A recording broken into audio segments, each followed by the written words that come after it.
What's up everybody and welcome back to the channel. In this video for Elden Ring Shadow of the Erdtree, I will be covering a weapon that you can pretty much get right at the beginning of the DLC, the Backhand Blade, which at the beginning perhaps does not look all that impressive, but really is a monster if you spend some time with it and if you upgrade it a little bit. Let's go. So first things first, as promised, the location of the Backhand Blade is super early on in the game. Literally as soon as you start the DLC, you're able to get this weapon. If this is the starting point where you start, you simply ride northeast in this direction, and right over here you will find an altar with the Backhand Blade available right here for you to loot. So fully upgraded and with the keen affinity, this actually gives the Backhand Blade an attribute scaling of S in Dex, which is pretty damn sweet. Now, of course, it's entirely your own choice what you would like to use from an affinity perspective. I've tested a few of them. I currently on this character have a setup already for bleed weapons, so I chose to basically not make this a bleed weapon, but that is certainly something that you can also do, although your top end damage is not going to be that good.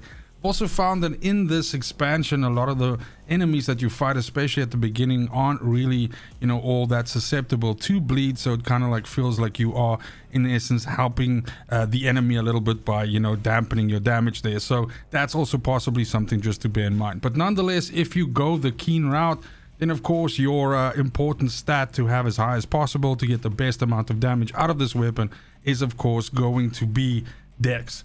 Now the skill on this weapon by default is called Blind Spot, and this is really actually the reason why this is such a badass weapon. I do like the normal 4-hit combo that you get out of the weapon. I like this running hit with it. Those are all pretty good, but none of that is really earth-shattering.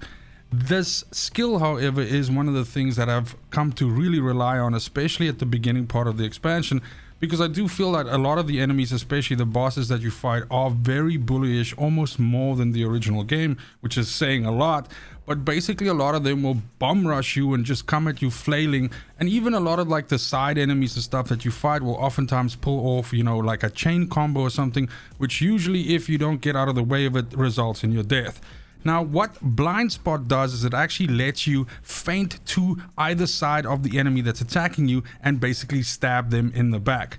Now this is manipulatable in a way that you can actually control the movement depending on what you're pressing on your controller or your keyboard and mouse. So with a little bit of practice, you're going to find that you're able to pull off some really cool moves where essentially an enemy is swinging at you and you basically iframes through this, because this has iframes, and then you basically stab them in the back. Now this is basically what makes this weapon so good, because you are able to, with a little bit of practice, as I mentioned, avoid a lot of damage, and that is really going to help you a lot in this DLC. Then for the last part of the video, I'd like to talk talismans, because of course your talisman choice is going to matter in elevating the damage profile of this weapon package. These are the 4 talismans which I'm currently using. I'm still testing a whole bunch of other ones, but this is where I've seen the most success and, let's say, the highest damage. But in the first place, Blue Dancer Charm is good for me because I run a light load, and this raises your attack power the lower your equipment load is.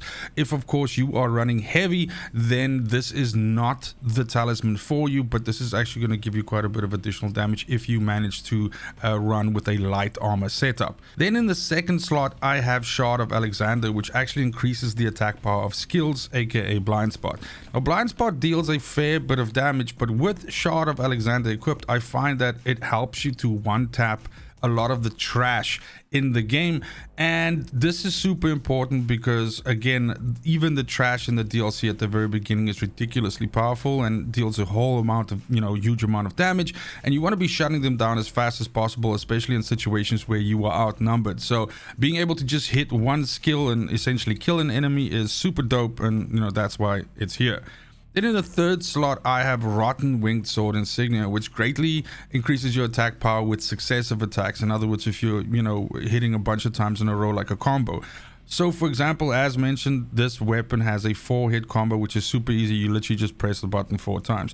And the combo hits relatively fast and actually hits in an arc. So oftentimes when you do this into a group of enemies, you can get at least 3 out of the 4 hits off.